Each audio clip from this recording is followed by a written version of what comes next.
En procédant au lancement des travaux de cette usine qui se veut historique, le président de la transition fonde l'espoir qu'elle soit l'un des catalyseurs d'une souveraineté économique nationale.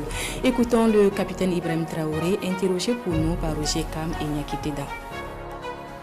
Pendant longtemps, on avait dit que nous n'étions pas un pays producteur d'or. Depuis un certain temps, l'or est devenu le premier produit d'exportation.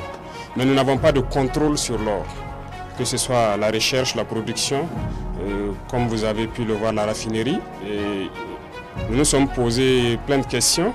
Et aujourd'hui, nous avons décidé de mettre toute une chaîne en place. Vous suivez avec l'APEC que nous voulons exploiter l'or nous-mêmes. Et aujourd'hui, nous posons la première pierre de la raffinerie. Il ne s'agira plus pour nous d'amener notre or à l'extérieur pour raffiner.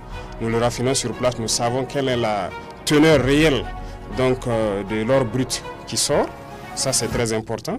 Et aussi, à travers la SONASPE, c'est une manière d'inviter les orpailleurs locaux pour ramener l'or vers l'intérieur. Parce que la SONASPE est la structure qui va racheter l'or et qu'on puisse raffiner ici.